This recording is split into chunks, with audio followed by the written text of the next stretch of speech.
Hello everyone, welcome to Frightful Whispers. I'm here to guide you into the shadows tonight.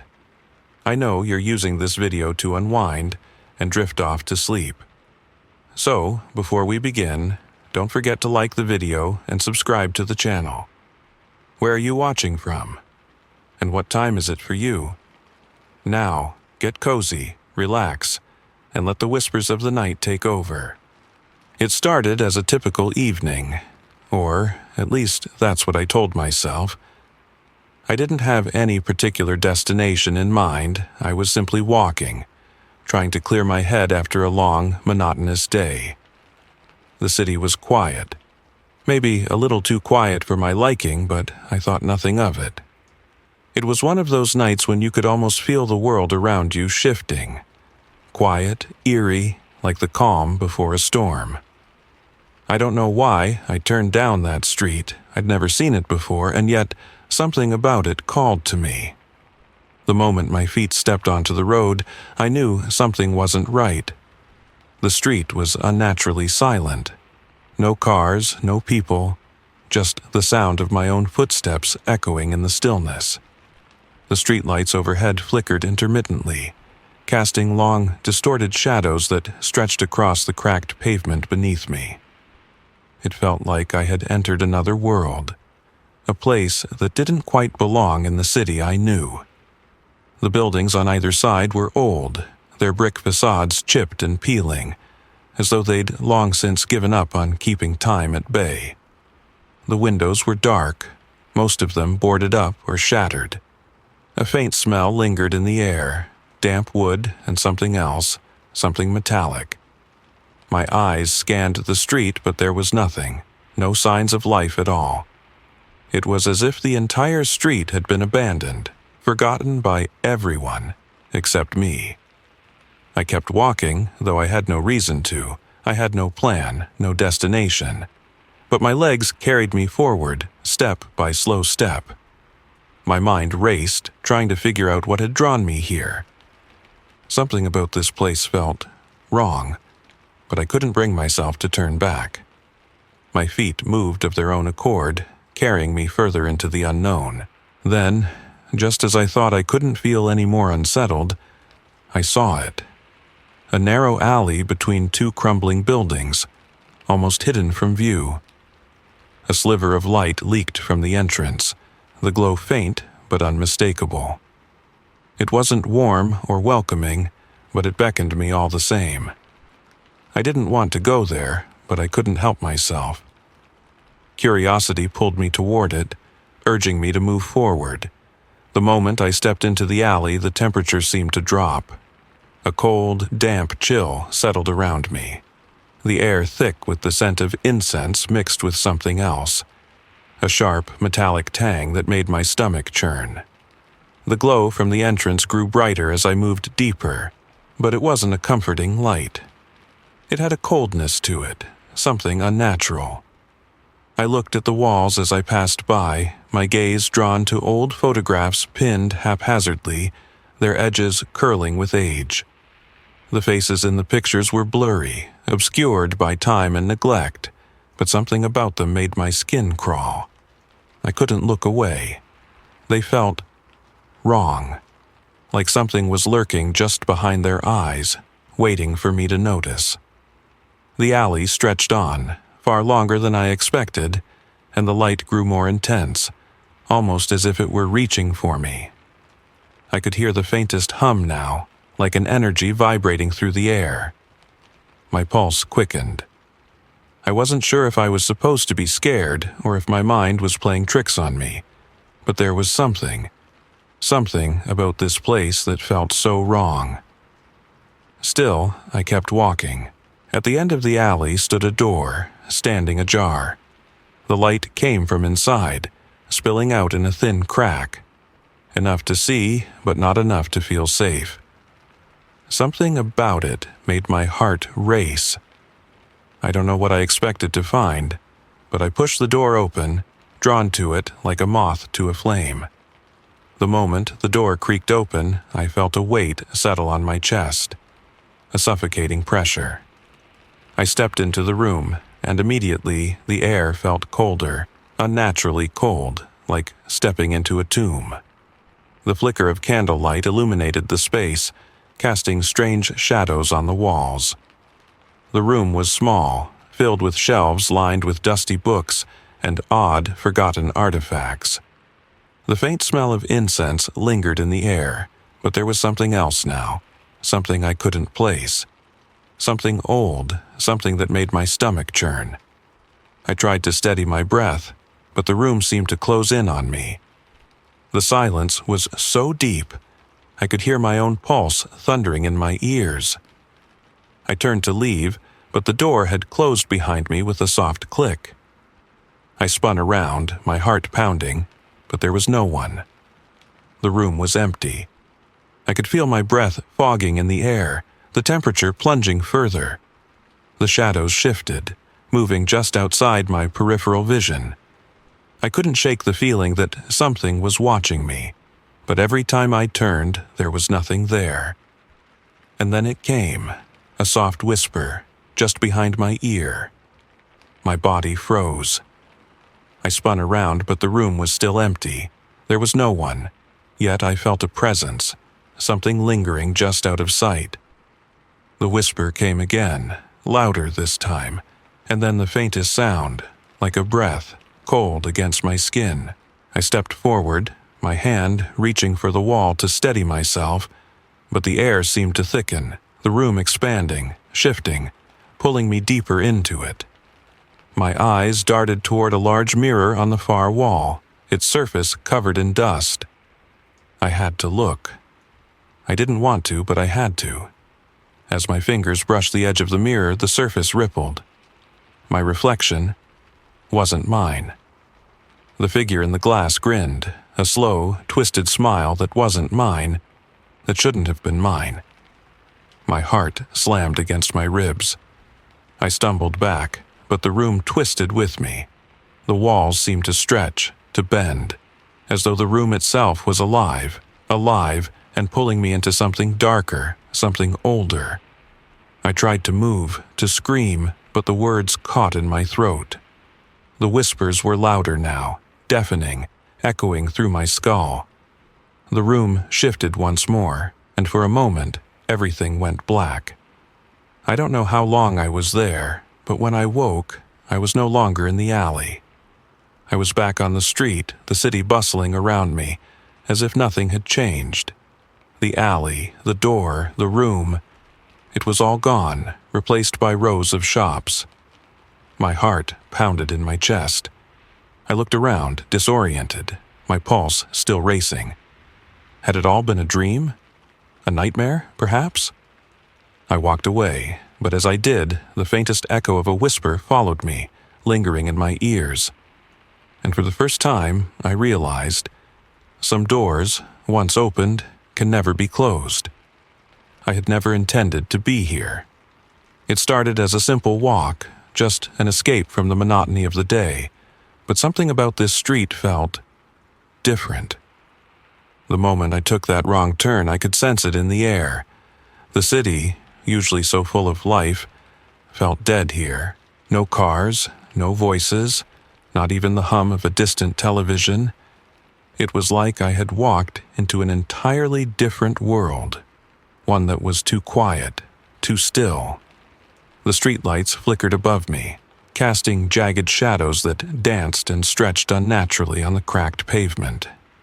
The buildings around me looked like they hadn't been touched in years, their facades crumbling, windows boarded up or shattered. There was an unsettling smell, a mixture of decay and something metallic, something foul that made the back of my throat burn. I didn't know why I kept walking. Something pulled me forward, as if this path had already been chosen for me, and I was just following along. The further I went, the more the sense of dread deepened. My feet echoed too loudly against the pavement, and the shadows seemed to reach out to me, stretching and twisting as I moved. Then I saw it. At the end of the street, barely visible through the heavy fog that had begun to roll in, was a door. It was old, the kind of door you'd expect to see in a forgotten corner of a haunted house. The faintest light glowed from inside, casting an eerie halo around its frame. Something in me urged me to walk toward it, to open it, to step inside. I hesitated, but that feeling, that pull was too strong. It was as if the building itself was calling me in. I approached the door, and as soon as I touched the handle, it opened with a groan. The air inside was colder than I expected, and a faint smell of lilies and something old, something rancid, hit me. The room was dimly lit by a single chandelier, its crystals casting soft shadows that danced across the walls. The room was filled with an oppressive silence that pressed against my ears, thick and suffocating. In the center of the room, a casket lay, draped in deep black velvet. But it wasn't the casket that caught my attention. No, it was the photograph. Resting beside the casket in an ornate frame was a picture of a man, and that man was me. But it wasn't me. Not exactly. The face staring back at me was mine, but older, more gaunt. The skin stretched too tight across the bones, and the eyes, those eyes, were hollow, lifeless, like they'd been drained of everything that made them human. I felt my breath catch in my throat. I didn't understand. I couldn't understand. How could it be me? How could this be happening? I couldn't tear my eyes away from the photo, trying to make sense of it, but my thoughts were interrupted by a voice, a low, cold voice that made my heart race. "You've come." I spun around, my heart pounding in my chest, and there, standing just behind me, was a man. Tall, pale, his features sharp and angular, as if carved from stone. His suit was dark, almost blending into the shadows around him. He was looking at me with eyes that seemed too knowing, too aware. "Mr. Trent," he said, his voice like ice, "we've been expecting you." "Mr. Trent?" I whispered, the words catching in my throat. "No, I'm Adam Walker. I think you have the wrong person. I wasn't supposed to be here." The man didn't react, didn't even blink. He simply stared at me, his lips curling into a faint, pitying smile. "Mr. Trent, you've forgotten, but that's all right. You'll remember soon enough." I tried to take a step back, my chest tightening, my mind racing, but the air in the room had suddenly become heavier, suffocating. I turned, hoping to escape, but the door, the one I had come through, was gone. In its place was nothing but a solid wall, cold and unyielding. The mourners were suddenly there, surrounding me. I hadn't seen them before, but now they were all around me, standing in a loose circle, their faces obscured by the shadows, their eyes glinting unnaturally in the dim light. They were watching me. Not just watching, but waiting. One of them, a woman with silver hair, stepped forward. Her eyes, though clouded with age, pierced me with a knowing gaze. "Mr. Trent," she whispered, her voice barely audible but filled with an ancient weight. "We've been waiting for you." I staggered back, shaking my head. "I don't know what's going on. I'm not Mr. Trent. My name is Adam Walker. There's been some mistake." The woman simply smiled, her lips curling into a thin, sad line. "Names are fleeting, Mr. Trent," she murmured. "It is the soul that endures." I felt my chest tighten as the room seemed to close in around me. The mourners began to hum, their voices soft but growing louder, resonating through the room, vibrating against my skull. The temperature in the room dropped, and I could see my breath hanging in the air in front of me. The funeral director, the man who had spoken to me first, stepped closer. His presence was suffocating. His smile never wavered. "It's time to begin," he said softly, as if this was all just some strange, inevitable ritual. The room was spinning now, the shadows around me shifting, distorting. I could feel the walls closing in, pressing against me. I looked at the casket once more. The figure inside it, hidden beneath the black velvet, moved.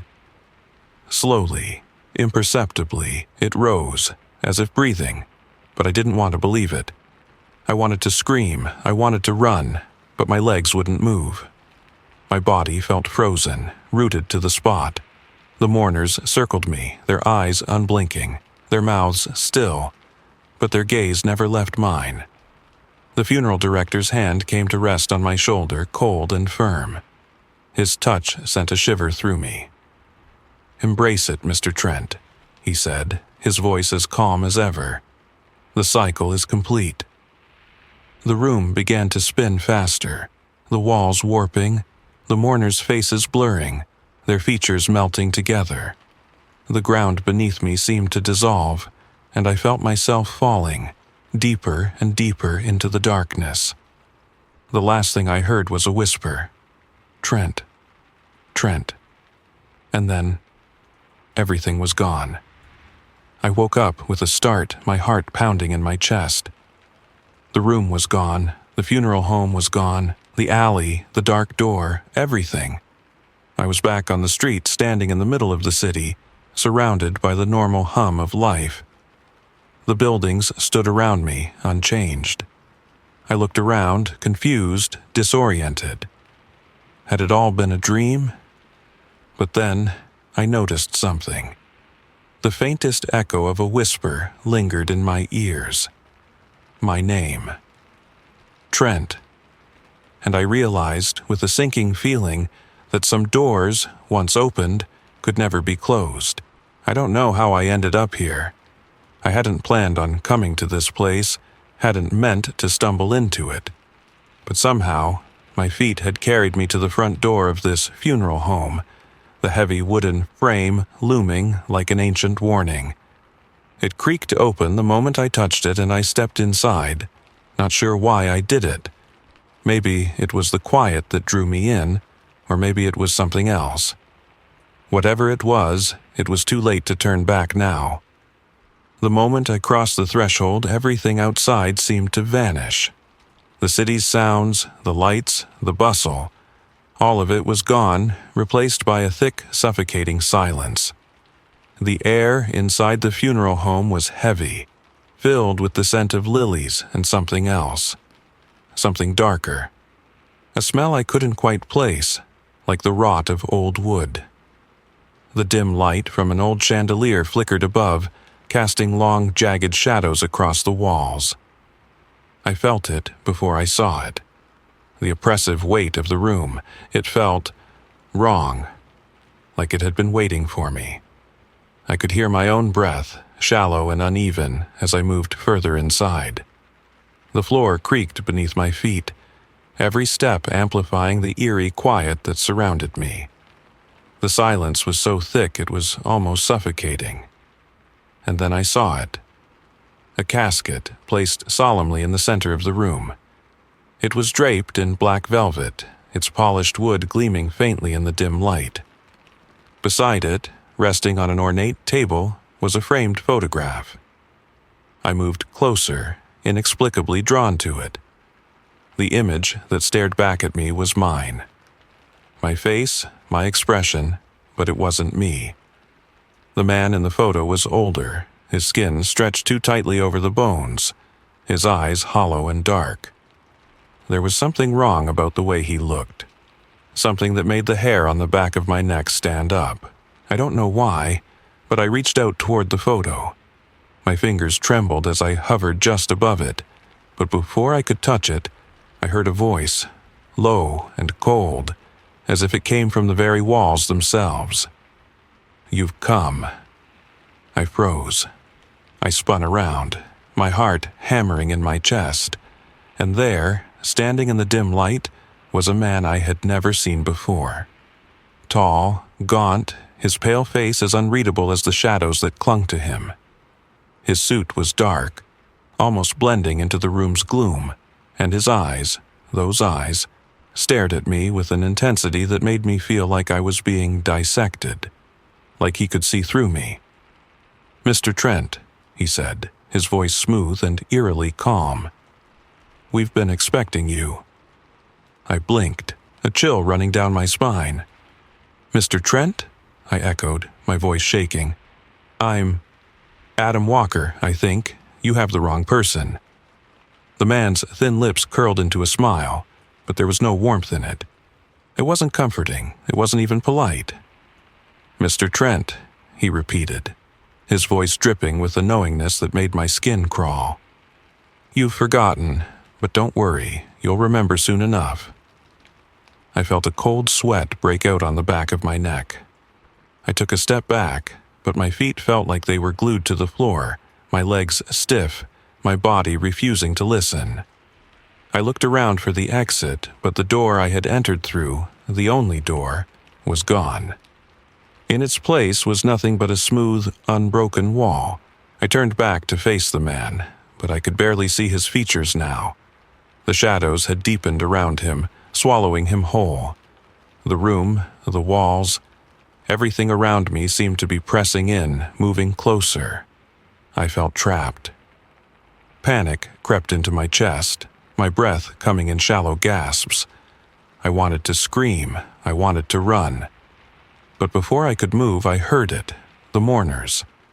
I hadn't noticed them before, but now they were standing in a circle around the casket. Figures cloaked in black, their faces hidden, their eyes fixed on me. They moved, but not in a natural way. They weren't walking. It was as if they were gliding, like shadows in the dark, gathering closer without making a sound. I couldn't move. I couldn't think. I felt like I was being suffocated by their gaze. And then one of them, a woman with silver hair, stepped forward. She was the closest to me now, her face still hidden in shadow. "Mr. Trent," she whispered, her voice cold and haunting, "we've been waiting for you." I stepped back again, my heart pounding louder in my ears, the walls pressing in tighter. "I'm not him," I gasped, my voice barely more than a whisper. "I'm not Mr. Trent. I don't belong here. I don't—" But she didn't respond. Her lips curled into a thin smile, as if she already knew the truth, as if the words I was speaking didn't matter. The funeral director, who had been silent until now, stepped forward. His presence felt heavy, like he was the weight of this entire place. "You've arrived," he said softly. "It's time," and before I could comprehend what he meant, he reached out and touched my shoulder. His hand was cold, too cold, like ice seeping into my bones. I could feel the chill spreading through my body, my limbs growing stiff as the darkness around me deepened. The mourners moved closer, their eyes glinting in the low light, their faces still hidden. I could see the casket now. The figure inside, hidden beneath black velvet, was breathing. It was impossible, but there it was. My heart stopped. I felt my legs go weak, but I couldn't look away. I wanted to scream, to run, but the shadows seemed to hold me in place. The funeral director leaned closer, his breath cold against my skin. "Embrace it, Mr. Trent," he whispered. "It's who you are. It's who you've always been." His words, like a spell, wrapped around me. I felt my breath catch in my throat. I couldn't move. I couldn't think. The room began to spin, the walls warping, stretching, closing in on me. The mourner's chant grew louder, more insistent, and I felt myself being pulled, dragged toward the casket. The temperature dropped further, the air thickening until it felt like I couldn't breathe. My vision blurred. I reached for something, anything, to hold on to, but it was all slipping away. And then everything went dark. When I woke, I was back on the streets, the city buzzing around me as though nothing had changed. The funeral home, the casket, the mourners, they were all gone, replaced by the hustle of everyday life. But as I stood there, my mind racing, I realized something. I wasn't free, not yet. The faintest whisper lingered in the air, a voice calling my name. Trent. I never meant to end up here. It all started so innocently. I was just taking a walk to clear my head, nothing special. But somewhere along the way, I made a wrong turn, one I couldn't explain. A street I'd never seen before appeared, tucked away between old, decaying buildings. The whole place felt forgotten, like the world had moved on and left this corner behind. It was silent. Too silent. I could hear the echoes of my own footsteps as I walked deeper, the only sound in the quiet, the air growing colder with each step I took. The street was empty, no cars, no people, no signs of life, just old brick buildings that seemed to crumble under the weight of time. The windows were boarded up, the paint peeling, and the pavement cracked and uneven, overtaken by weeds that stretched toward the sky. The silence around me felt like it had been here for years, untouched by the outside world. I could almost smell it. The decay, the rot, the sense of abandonment that hung in the air like a thick fog. And then I saw it. At the end of the street, half hidden in the shadows, was a door. It looked old. Too old for a building that seemed as abandoned as the one around it. It was a heavy, wooden door, but it stood slightly ajar, a sliver of dim light spilling out from the crack. Something about it pulled me in, an inexplicable force that made my feet move even though I wasn't sure I wanted to go inside. But I did. Something was pushing me forward. I reached for the handle, and it creaked open without resistance, as if it had been waiting for me. The moment I stepped inside, I was struck by the smell, an odd combination of lilies and something more pungent, something metallic, as though death had been here for far longer than it should have been. The room was dim, lit only by the faint flicker of a chandelier hanging overhead. The shadows were alive, dancing on the walls in a way that made everything feel wrong. It took me a moment to adjust, my eyes finally settling on what was in the center of the room. A casket, black velvet draped over it, the wood gleaming faintly in the dim light. But it wasn't the casket that made my heart race. It was the photograph beside it. I don't know why I looked, but I did, and what I saw stopped me in my tracks. It was a picture of a man, me, but not me. It was my face, but it was older, gaunt, the skin pulled tight across the bones, the eyes hollow, empty. It was me, but twisted, like some version of myself that I had never seen. My breath caught in my throat. How could this be? I wasn't dead, I wasn't in a casket. But it felt like I was looking at my own ghost. I reached out, my hand trembling, wanting to touch the photograph but feeling like something inside me was warning me not to. But then I heard it, a voice, soft and chilling, like it came from the walls themselves. "You've come." I spun around, but I was alone, or so I thought. There, standing behind me, was a man. Tall, too tall, his face pale, his features sharp like a figure made from shadow itself.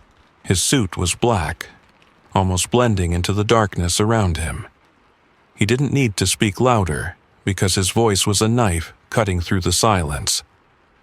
"Mr. Trent," he said, his words cold and deliberate, like they were carved into stone. "We've been expecting you." My chest tightened. I opened my mouth to protest, to say that I wasn't Mr. Trent, that my name was Adam Walker, but my throat felt thick, like the words couldn't escape. The man just stood there, watching me with eyes that seemed to pierce straight through me, like he knew things about me that I hadn't even realized yet. "Mr. Trent," he repeated, his voice not an invitation but a command. "It's time." I tried to step back, to leave, but my body wouldn't move. I was rooted to the spot, the room around me beginning to close in, as if the walls themselves were pushing toward me. Panic rose in my chest, my breaths becoming shallow. But before I could speak, the mourners emerged. I hadn't seen them before, but now they were there, standing in a circle around the casket, their faces hidden in shadow, their eyes unblinking, locked on me. Their movements were slow, deliberate, as if they were part of something ancient, something unspoken. I wanted to scream, but the air was thick in my lungs as if I couldn't breathe. One of them, a woman with silver hair, stepped forward. She was tall, taller than I expected, and her eyes seemed to see through me. "Mr. Trent," she whispered, her voice barely audible, but it was enough to make my skin crawl.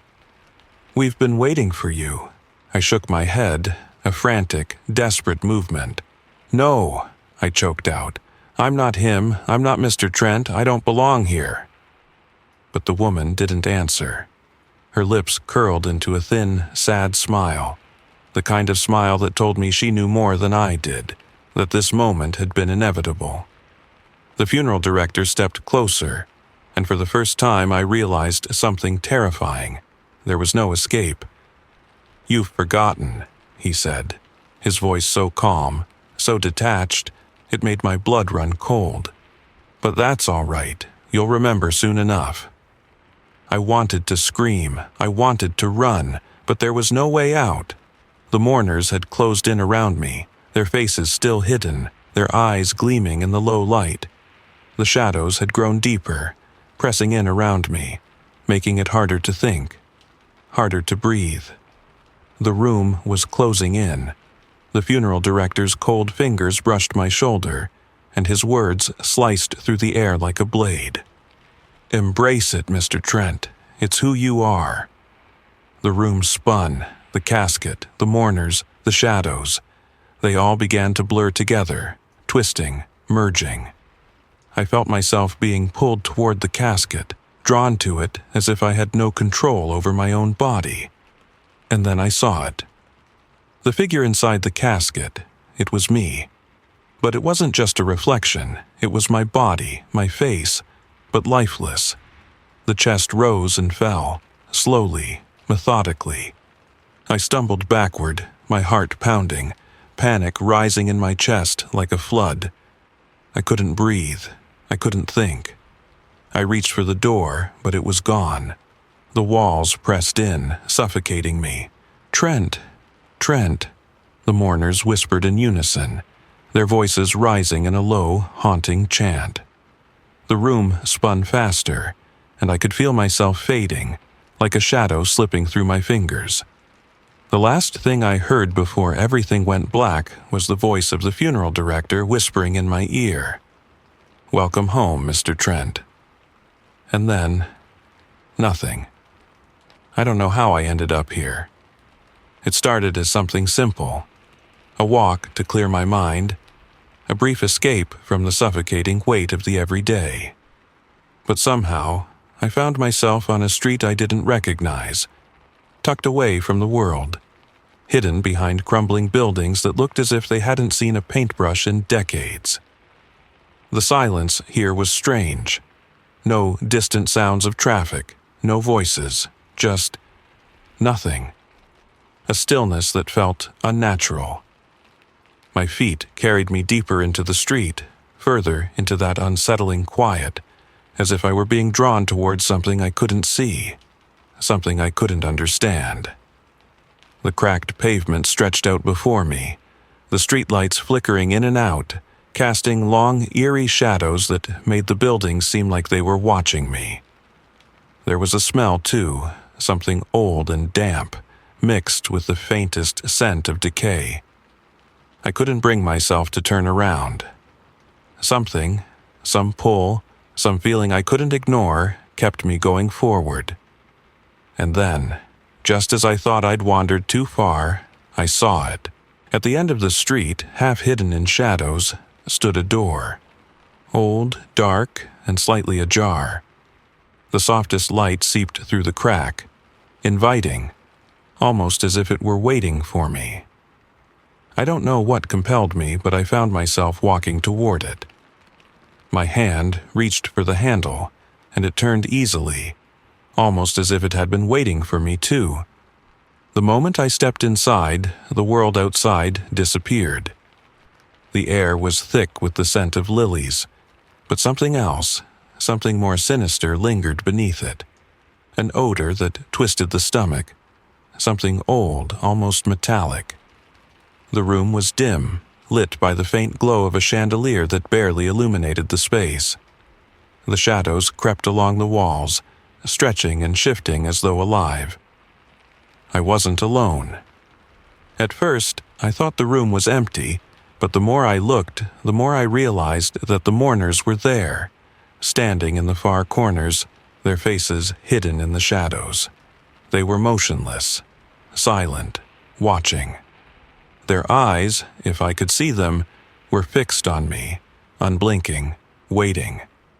The center of the room caught my attention next. A casket, black velvet draped over it, the polished wood gleaming in the faint light. It looked too pristine, too perfect in a room that felt so decayed. But it wasn't just the casket that made my skin crawl. It was the photograph beside it. Resting on a small table, the frame gleaming softly in the dim light, was an image of a man. A man who looked exactly like me. But it wasn't me, not exactly. The face in the photograph was older, drawn, his eyes dark and hollow. It was a version of me, a twisted version, but still me. The realization hit me like a freight train, and I felt my breath catch in my throat. I had no memory of this man, no memory of being him. I reached for the photo, my fingers trembling. I needed to understand, needed to know why the man in that picture looked so much like me. But before my hand could touch the frame, a voice broke the silence. "You've come."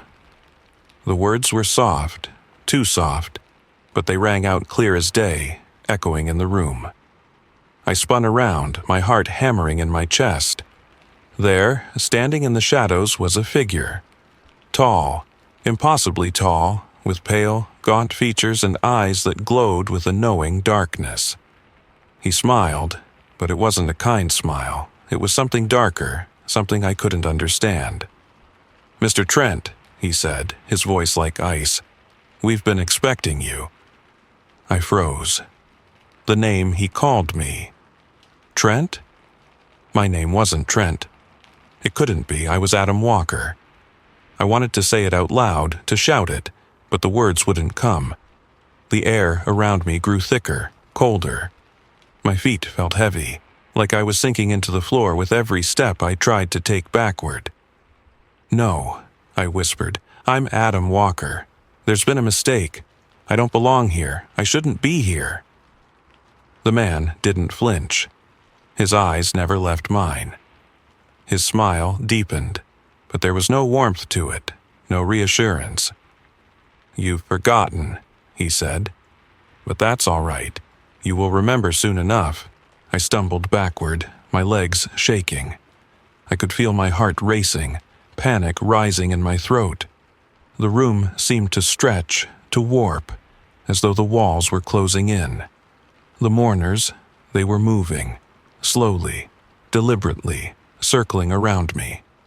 Their faces were still hidden, but their eyes, I could feel them, all trained on me, watching, waiting. Then one of them, a woman with silver hair, stepped forward. She was tall, her movements deliberate and slow, like a creature made of shadows. She stepped closer, her eyes never leaving mine. "Mr. Trent," she said, her voice low, a raspy whisper. "We've been waiting for you." Her words hung in the air, and something inside me snapped. "I'm not him," I shouted, my voice breaking. "I'm not Trent." But she didn't respond. She didn't need to. Her lips curled into a faint smile, and for some reason that smile terrified me more than anything else. The funeral director stepped closer, the shadows around him deepening. His eyes were black, endless, like they were pulling me in. He didn't have to say anything. The way he looked at me told me everything. I wasn't supposed to be here, but I was. "You've arrived," he said softly, almost gently. "It's time." I wanted to scream, I wanted to run, but my legs wouldn't move. My body felt frozen, rooted in place. I could feel the mourners closing in, their presence suffocating me. The air became thick, colder, and the shadows crept closer, swallowing the light. I didn't understand what was happening, what any of this meant. But the more I looked at the casket, the more I realized the horrifying truth. The body inside was breathing. It wasn't just a lifeless shell, it was me. I stumbled back, my legs too weak to hold me. My heart raced faster, my breath coming in ragged gasps. I didn't want to look, but I couldn't stop myself. The body in the casket, it was mine, but it wasn't. It was older. It was wrong. Something was terribly wrong. I spun around, desperate to leave, but the door, the way out, was gone. I was trapped, surrounded. The mourners began to chant, their voices rising in unison, low and resonant, until the words seemed to pulse in my very bones. "Mr. Trent," they whispered. I could feel the walls closing in, the air getting thinner, my chest tightening as the chant echoed in my mind. The funeral director's cold hand rested on my shoulder, and I couldn't escape. This was my fate. I had always been part of this, and now it was time for me to accept it. I don't know how I ended up here. It all started so innocently, just a walk to clear my head, nothing special. But somewhere along the way, I took a wrong turn, and that was the moment I should have stopped, the moment I should have turned around and walked back. But something pulled me forward. A street that wasn't on any map, tucked away behind crumbling buildings that looked like they hadn't seen life in years. The air was thick, heavier than usual, and the silence, it was deafening. There were no sounds of life, no cars, no chatter, no distant hum of the city.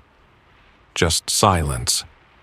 I took another step, and then another. The street was abandoned, as though it had been forgotten by the world. The buildings loomed over me, decaying, their windows covered in grime, the walls cracked and worn down by years of neglect.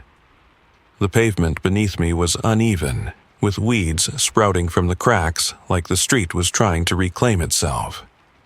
The smell was sharp, like something old, something that had been left to rot for too long.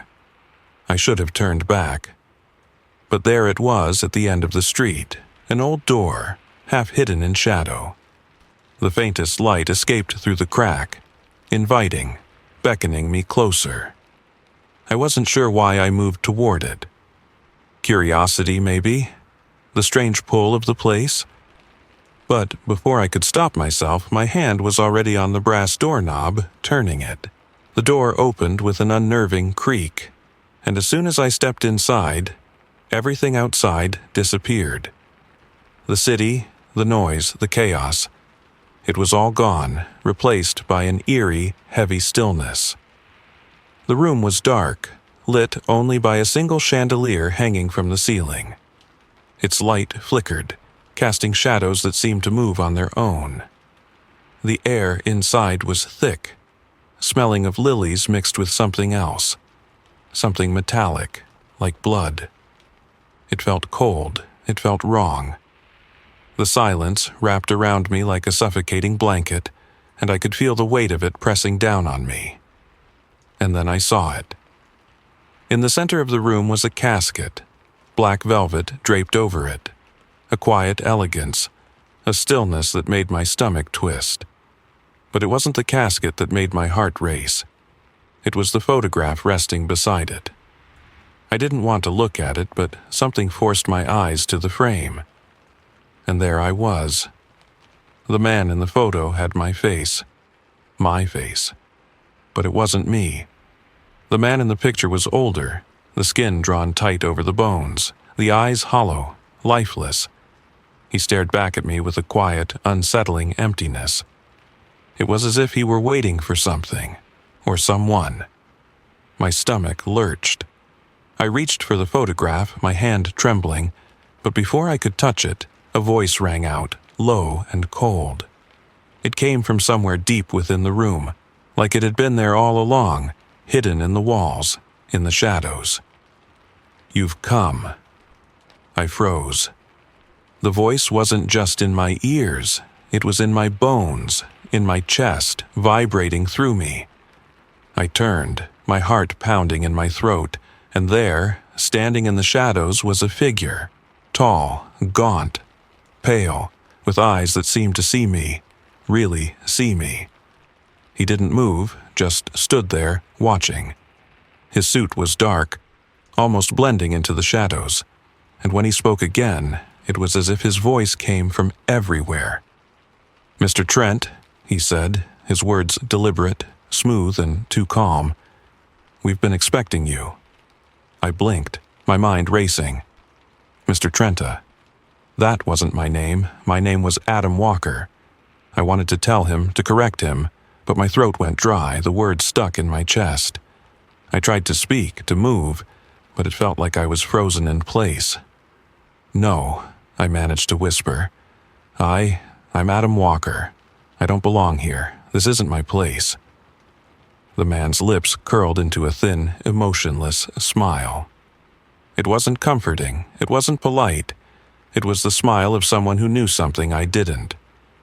"Mr. Trent," he repeated, his voice almost too calm. "You've forgotten, but that's all right. You'll remember soon enough."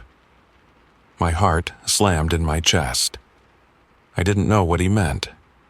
I didn't understand. But I could feel it deep in my gut. Something wasn't right. Something was wrong here. I wanted to back away, to leave, but my body wouldn't move. My legs felt like lead, my feet glued to the floor. The mourners began to shift, slowly. Their heads turned in unison, their eyes locked on me with the same hollow stare. I hadn't noticed them before, but now I could see them, standing in the corners of the room, just watching me. Their faces were hidden in shadow, but I could feel them. I could feel the weight of their gaze, heavy, pressing in on me. One of them, a woman with silver hair, stepped forward. She didn't speak at first, just watched me with those cold, unblinking eyes. "Mr. Trent," she whispered, her voice low and almost sad. "We've been waiting for you." My breath caught in my throat. I tried to back away, my body finally responding, but it was too late. The walls seemed to close in around me. The room shifted, the shadows growing longer, darker, until they swallowed the light completely. "I'm not Mr. Trent," I shouted, the panic rising in my chest. "I'm not him. I don't belong here." But the words felt empty in the air, like they didn't matter. The mourners moved closer, their eyes still on me, their expressions unreadable. The air was thick now, pressing down on me, suffocating me. The funeral director stepped toward me, his figure looming like a shadow that would consume me whole. "You've arrived, Mr. Trent," he said, his tone still calm, detached. "It's time." I didn't know what he meant, but I felt it. This was where I was supposed to be. This was my fate. It was pulling me in, deeper, whether I wanted it or not. The casket behind me felt like it was calling to me, the body inside shifting, moving ever so slightly, as if it was waking from a long, deep sleep. No, I couldn't let it happen. I couldn't be part of this. I wasn't supposed to be here. I stumbled backward, desperate for the door, but the door was gone. It was just a smooth, solid wall. I looked around again. The room was closing in. The shadows were thickening.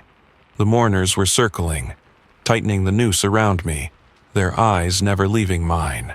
I reached out, my fingers brushing against the stone walls, but there was nothing. Nothing to break free from, nothing to escape to. I was trapped. I turned back to the casket, unable to look away, unable to stop myself. The figure inside stirred again, and this time, it wasn't just moving, it was breathing. Slowly, deliberately, like it had been waiting for me. And then, it hit me. The body in the casket wasn't just a body, it was me. But not me. Not the version of me that had stepped into this room.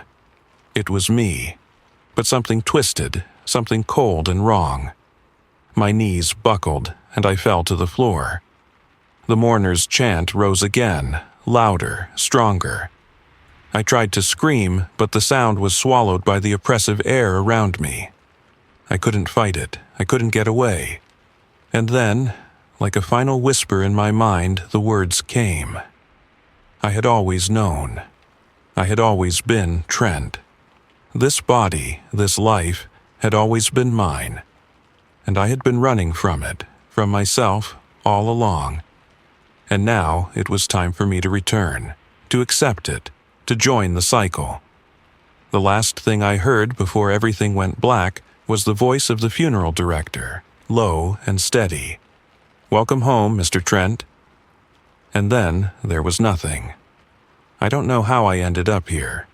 It started like any other night, a simple walk to clear my mind, but somehow I found myself on a street that didn't make sense, a street that shouldn't have existed.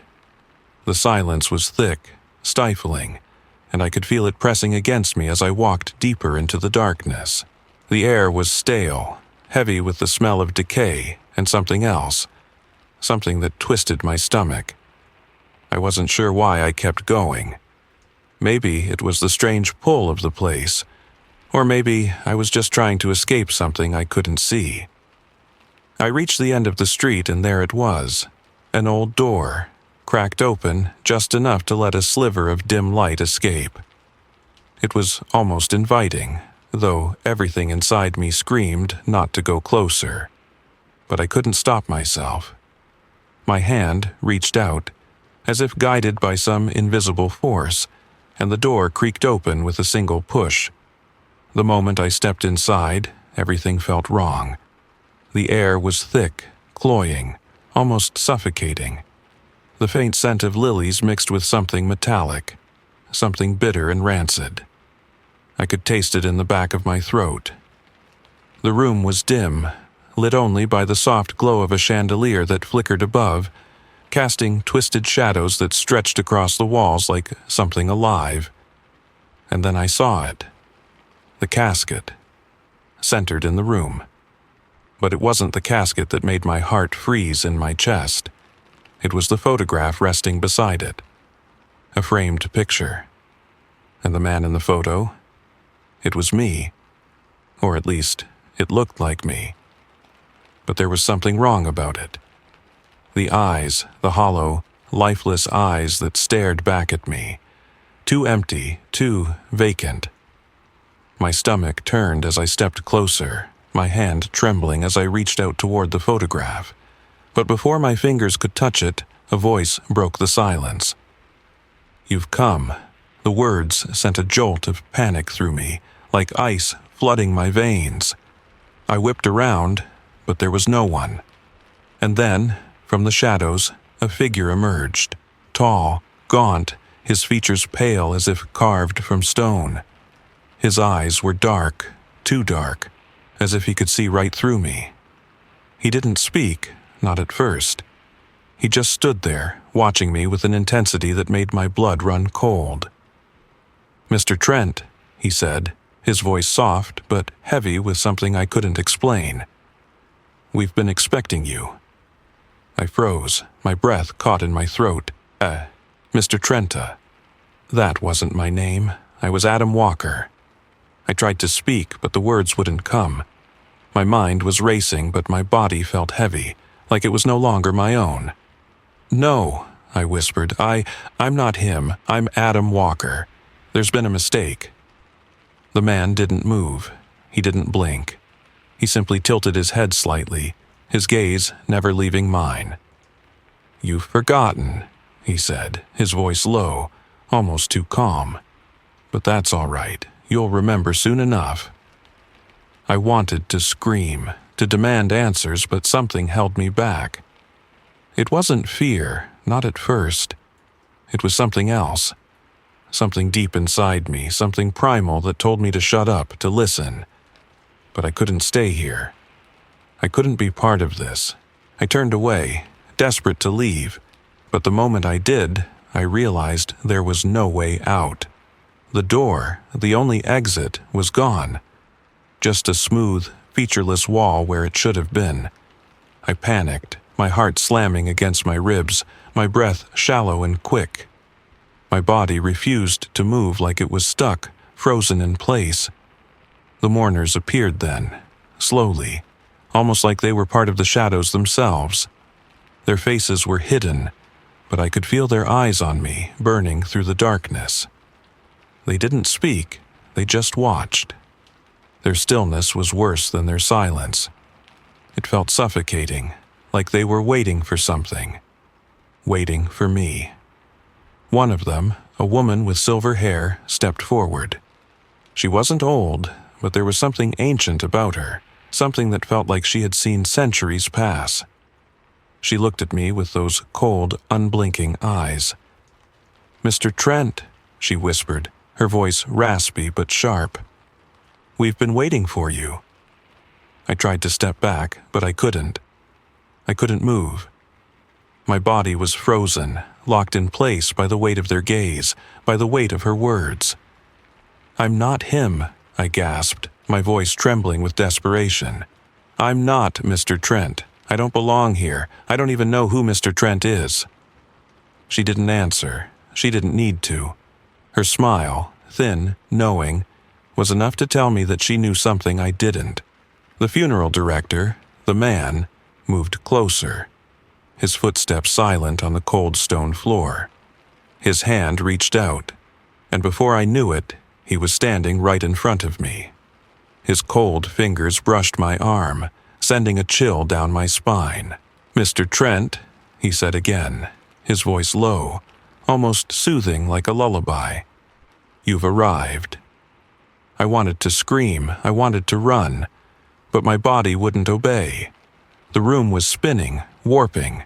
The walls closed in around me, the shadows pressing tighter, suffocating me. The body in the casket stirred. At first, it was subtle, the faintest movement. A shift, like a breath. Then, more pronounced, more deliberate. The chest rose and fell, slowly, as if waking from a long slumber. My heart skipped a beat, my stomach twisted into knots. The body wasn't dead. It was me. But it wasn't. I could see it now, the truth clawing at the edges of my mind, the realization that had been creeping in since I first laid eyes on that photograph. The body in the casket was mine, but older, decayed, hollow. I wanted to scream, to run, but I couldn't. The mourners closed in, their figures like shadows, their eyes burning through me. They were waiting for something. And then, in that instant, I understood this wasn't a mistake, this wasn't a trick. I had always been here, I was him, I was Trent. The funeral director's words came again, smooth, inevitable. The cycle is complete. I wanted to fight, I wanted to scream, but my body wouldn't move. The air around me grew thicker, suffocating, and the last thing I saw before everything went dark was the figure in the casket, rising, just like me. And then, nothing. I had finally returned. Thank you for venturing into the shadows with me here at Frightful Whispers. Remember, the darkness holds secrets, but also whispers truths to those who dare to listen. If tonight's tale sent shivers down your spine, be sure to like, share, and subscribe. It helps keep the fire of fright alive. Rest easy, but keep one eye open, for the night is never truly still. Until we meet again, stay vigilant, stay curious, and let the whispers guide you.